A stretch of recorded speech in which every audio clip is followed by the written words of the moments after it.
याद रखना है। चलिए अब आते हैं आज के सबसे इंपॉर्टेंट आर्टिकल पर। अगले 10 मिनट आप सभी के लिए बेहद जरूरी रहने वाले हैं, तो जितने भी लोगों ने अब तक नहीं ज्वाइन किया है जल्दी से ज्वाइन कर लीजिए, क्योंकि अगले 10 मिनट आपके लिए बेहद जरूरी होने वाले हैं। आप मेरे पीछे देख सकते हैं यूरोप इज डाइंग। इस चीज को मैं आपको यहां पर बताने वाली हूं कि कैसे चीजें हो रही हैं, यूरोप में क्या चल रहा है और इंडिया उससे क्या सीख सकता है। ये सारी चीजें अब अगले 10 मिनट में मैं यहां पर आप सभी के साथ शेयर करने वाली हूं। आप मेरे पीछे यूरोप का ये मैप देख सकते हैं। यूरोप के अगर कुछ बड़े बड़े नाम मैं लूं तो आता है आपका जी जर्मनी, फ्रांस, फिर आपके इंग्लैंड, यूके वाला जो ब्रिटिशर्स वाला जो रीजन है वो आता है। तो ये सारी कुछ कंट्रीज हैं जो हमारी जो है यूरोप में आती हैं। ठीक है, चलिए आपको ये पूरा मुद्दा समझने के लिए थोड़ा सा मैं कहीं लेकर जाना चाहती हूं, जो कि है ये मैंने एक चार्ट बनाया है। अगर आप चाहते हैं तो आप भी इसको लिख सकते हैं। राइट, यहां पर देखिएगा सभी लोग, जितने भी लोग हैं एक बार यहां पर फटाफट देख लीजिएगा जी।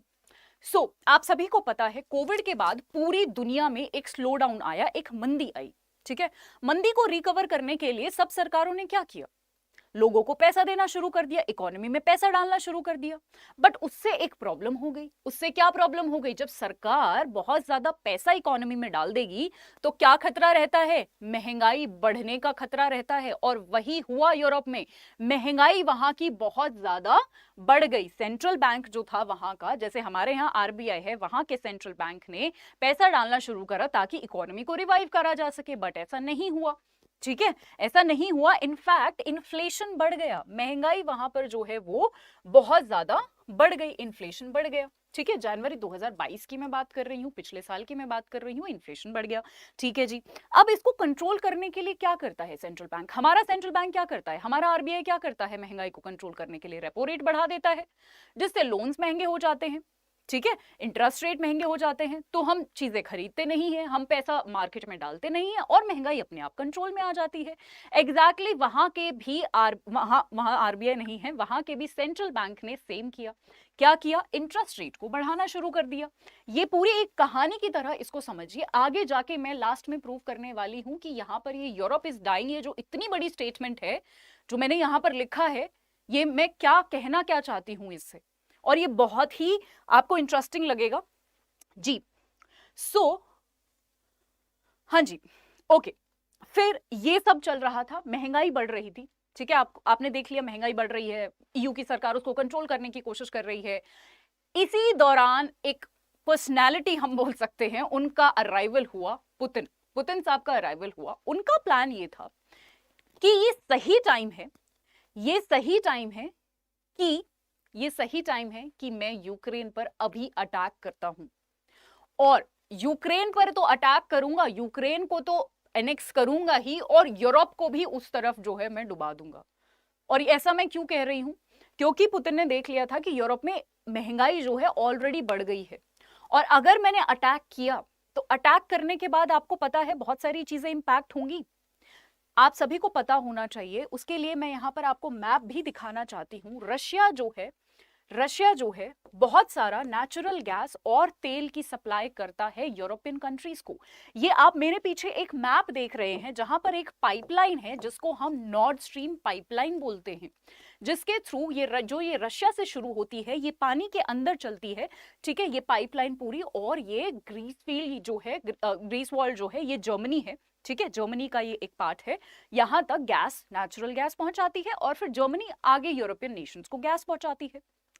अब पुतिन का प्लान ये था कि क्योंकि वॉर हो जाएगी, ठीक है, वॉर होने के बाद इस पे तो इंपैक्ट पड़ेगा ही। इनफैक्ट वॉर का तो ये इंपैक्ट पड़ा कि जर्मनी और बहुत सारे यूरोपियन नेशंस ने खुद ही बोल दिया कि हम अब रशिया से कनेक्शन कट कर रहे हैं, बेशक हम डूब जाए पर रशिया का फायदा नहीं होने देंगे।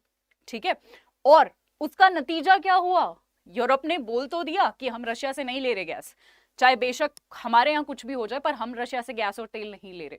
क्या आपको पता है कि यूरोप में बहुत ज्यादा ठंड पड़ती है, हमारे यहाँ से ज्यादा ठंड पड़ती है, और उस ठंड को बैलेंस करने के लिए उनके घरों में, उनकी फैक्ट्रीज में, सारी जगह हीटर्स लगाने पड़ते हैं। इस जिस चीज के लिए उनको ऑयल, नेचुरल गैस, ये सारी चीजें जो हैं बहुत ज्यादा मात्रा में चाहिए होती हैं। तो कहीं ना कहीं ये पूरी जो वॉर है ये उनकी ठंड पर बहुत ज्यादा इंपैक्ट डालने वाली है। ठीक है, चलिए वापस आते हैं उस अपनी कहानी पर जो मैं आपको बता रही थी यहां पर। हाँ जी, मैंने आपको बताया कि पुतिन ने किया यूक्रेन पर अटैक। अब उससे दो चीजें हुई। पुतिन का जो प्लान था वो ये था कि इससे दो चीजें हो जाएंगी। एक तो यूरोप और वेस्टर्न कंट्रीज जो है मेरे ऊपर सैंक्शंस लगाएंगे। पुतिन को पता था, क्योंकि पहले भी सैंक्शंस लगे हुए हैं। 2014 में क्रीमिया नाम की एक जगह एनेक्स कर ली थी, तब भी सैंक्शंस लगे थे। ठीक है, तो उसको पता था सैंक्शंस तो लगने। ठीक है, सैंक्शंस लगेंगे और यूरोप को मैं डिवाइड कर दूंगा। आपको पता है कुछ ऐसी कंट्रीज होती हैं, बेशक वो यूरोपियन यूनियन है, बट फिर भी सब में इतनी नहीं बनती है, तो कहीं ना कहीं कुछ सैंक्शंस लगाएंगे, कुछ इसको फेवर करेंगे, कुछ फेवर नहीं करेंगे, तो मैं पूरी उसको जो है डिवाइड कर दूंगा। और दूसरा, मैं जो है नेचुरल गैस और ऑयल के रेट बढ़ा दूंगा। ठीक है, तो एक तो महंगाई वहां पर यूरोपियन यूनियन में कोविड के बाद ऑलरेडी बहुत ज्यादा चल रही है, और गैस और तेल का भी अगर दाम बढ़ गया तो पुतिन का पूरा प्लान ये था कि यूरोपियन यूनियन को तो मैं महंगाई से ही मार दूंगा, यानी महंगाई से ही खत्म हो जाएगी वो यूनिट तो। ठीक है, और एग्जैक्टली ऐसा हुआ भी। इन्फ्लेशन यूरोपियन यूनियन में डबल हो गया। जो मैं जनवरी 2022 की बात कर रही थी, और अगर मैं अब की बात करूं यानी कुछ समय पहले की, तो इन्फ्लेशन वहां पर बहुत ज्यादा बढ़ गया। ठीक है, एग्जैक्टली वहां पर ऐसा हुआ भी।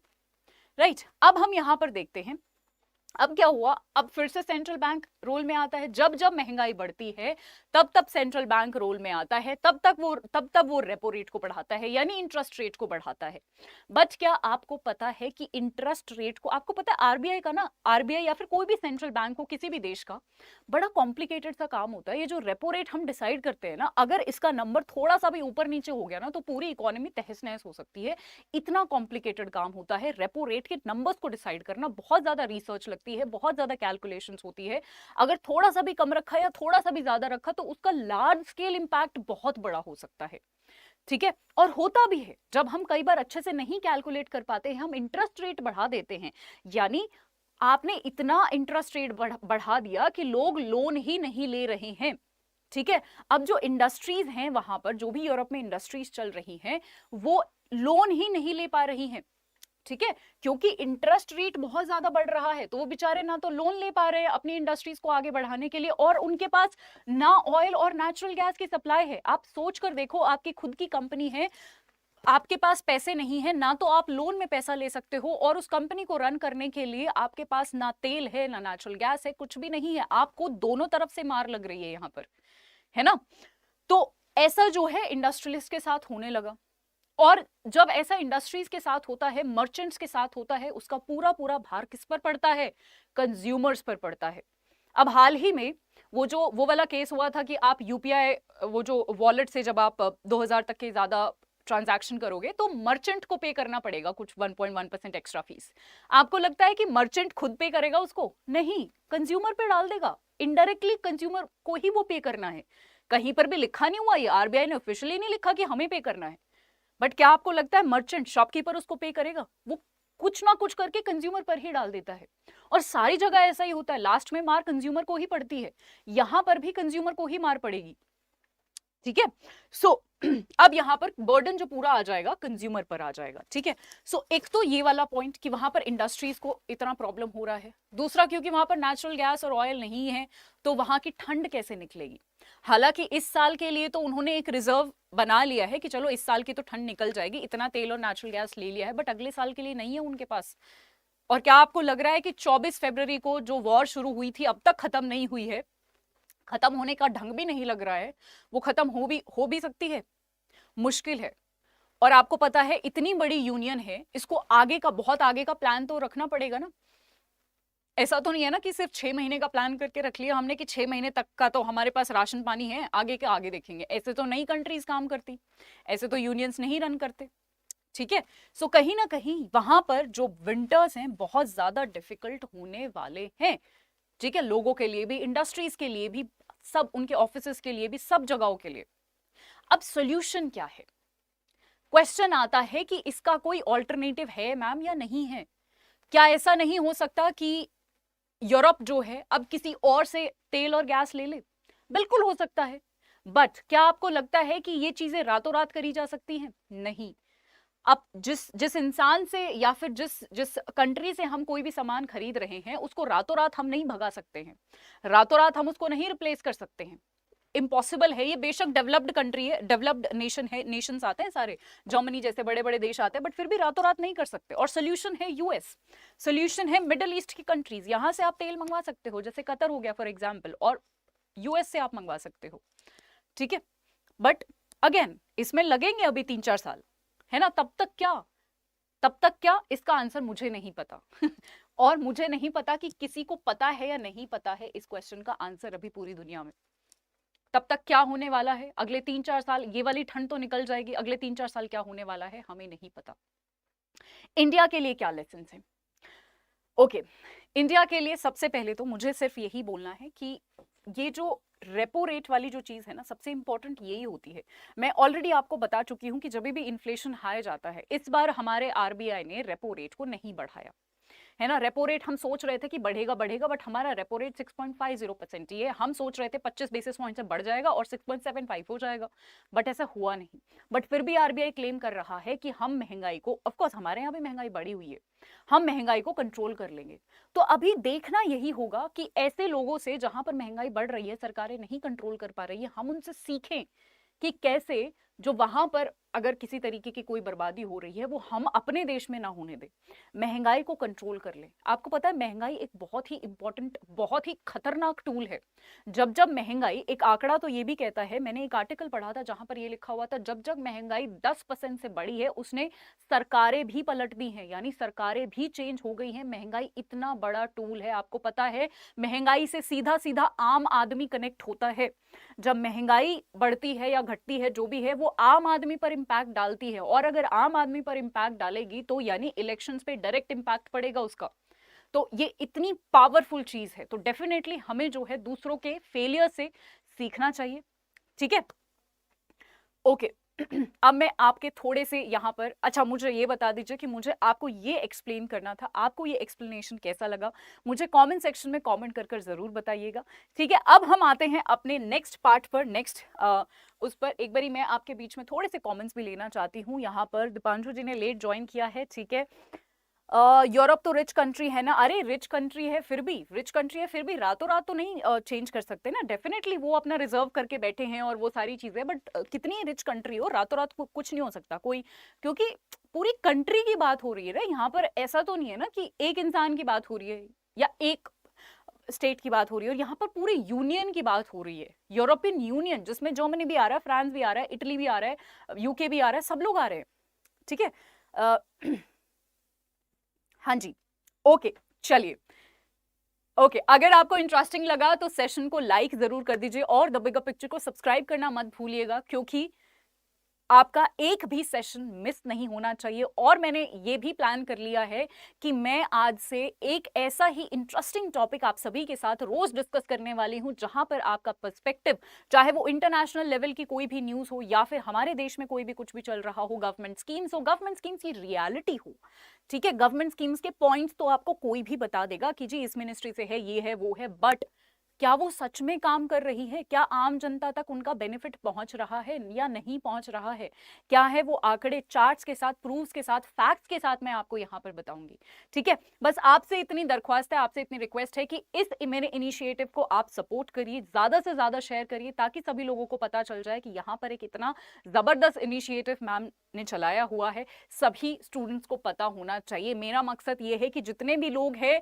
वो रट्टाफिकेशन से हटकर थोड़ा सोचने में बिलीव करने लग जाए, क्योंकि फाइनली आपको सोचना और आप आइडियाज लेकर आना ही काम करेगा। कल को आपको रेपो रेट खुद डिसाइड करना पड़ेगा। अगर आप आरबीआई में बैठेंगे तो किसी मीटिंग के पार्ट हो सकते हैं, आपका प्रमोशन हो कि आप एमपीसी कमेटी के पार्ट हो सकते हैं, तो आपको रेपो रेट खुद डिसाइड करना पड़ेगा।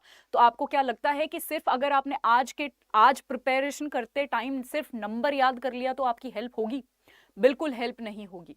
क्रिटिकल थिंकिंग डेवलप करनी पड़ेगी, अलग अलग पर्सपेक्टिव डेवलप करने पड़ेंगे, चीजें कहां तक पहुंच रही है ये सारी चीजें जो हैं करनी पड़ेगी, ठीक है।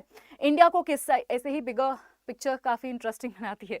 Okay okay okay okay okay India को किसके साइड रहना चाहिए, कुंदन ने ये सवाल पूछा है। इंडिया को किसी के साइड नहीं रहना चाहिए, मेरा ये जवाब है। हम हमेशा से अपना एक न्यूट्रल स्टैंड लेते हुए आए हैं। तो अगर रशिया यूक्रेन वॉर चल रही है या फिर कल को कोई भी और वॉर चल जाए, ठीक है, क्योंकि इंटरनेशनल पॉलिटिक्स में कभी भी कोई भी दोस्त नहीं होता, आजकल तो आम जिंदगी में भी कभी भी कोई भी दोस्त नहीं होता, सब इंटरेस्ट के लिए हमारे साथ होते हैं। जिस दिन मतलब खत्म हो जाता है सब छोड़ के चले जाते हैं, और ये बेसिक रूल है। इससे मुझे लगता है दुखी नहीं होना चाहिए, है ना। दुखी क्यों हो, ये तो रूल है ना, ये तो रूल बन गया है, ये तो नॉर्मल चीज है। इंटरनेशनल पॉलिटिक्स में भी ऐसा कहते हैं और ऐसा है भी। There are no permanent enemies, there are no permanent friends, there are only and only permanent interest. तो किसी के साइड नहीं होना चाहिए, ना हम रशिया के साइड होंगे ना हम यूक्रेन के साइड होंगे, ठीक है। हम अपना इंटरेस्ट देखेंगे, जो कि एक गवर्नमेंट लेवल पर, जो कि एक नेशनल लेवल पर जरूरी भी है ना। आज हम रशिया का सपोर्ट कर देते हैं या आज हम यूक्रेन का सपोर्ट कर देते हैं। आपको याद है जब अर्थक्वेक आया था अभी टर्की सीरिया में, हमने टर्की को ह्यूमैनिटेरियन ग्राउंड पे हेल्प पहुंचाई, इंसानियत के नाते हमने हेल्प पहुंचाई। टर्की से हमारी बनती नहीं है। टर्की हमेशा जब यूएन में मीटिंग्स होती है ना, पाकिस्तान और चाइना को सपोर्ट करता है, हमें नहीं करता है टर्की सपोर्ट, पता है आपको ये बात। बट फिर भी इंसानियत के नाते हमने उनको हेल्प पहुंचाई। एक हफ्ते बाद ही उन्होंने हमें धोखा दे दिया, एक हफ्ते बाद ही उन्होंने पाकिस्तान और चाइना को सपोर्ट कर दिया। तो ऐसा ही है, ऐसा ही होता रहता है ना। चलिए, ओके, हाँ जी, चलिए तो आगे बढ़ते हैं। आगे है हमारा जी डिस्क्रिप्टिव। आज है बड़ा ही इंपॉर्टेंट और बड़ा interesting question. Analyse the role of RBI in maintaining monetary stability and suggest ways to improve its effectiveness. Monetary stability को मेंटेन करने के लिए आरबीआई का रोल बताना है हमने, और ये आपके एग्जाम में भी आ सकता है, और ये भी बताना है कि हम उसको इंप्रूव कैसे कर सकते हैं। तो सबसे पहले आपको जो है, आप सबसे पहले इंट्रोडक्शन में जो भी चीज पूछी गई हो उसके इंट्रोडक्शन के साथ शुरू करेंगे। अगर आपको कोई फैक्ट, रिपोर्ट, कोई भी आंकड़े, कुछ भी पता है, आप वहां पर आप अपने इंट्रोडक्शन में कोट कर सकते हैं, राइट। तो उसके बाद आपकी आती है बॉडी, यानी बॉडी में आप जो भी पूछा गया है, यहाँ पर रोल ऑफ आरबीआई पूछा गया है, तो आपको ये सारी चीजें लिखनी है कि जी मनी सप्लाई को कंट्रोल करता है, इन्फ्लेशन को कंट्रोल करता है, और ये तो आपको पता ही है मॉनेटरी पॉलिसी कमेटी बैठती है जहां पर repo rate, reverse repo rate, ये सारी चीजें जो है डिसाइड होती हैं, ठीक है। तो इन्फ्लेशन को कंट्रोल करता है, एक्सचेंज रेट को स्टेबल रखने में हेल्प करता है, हमारा फॉरेक्स रिजर्व मेंटेन करता है, ठीक है। Banking father of banking sector है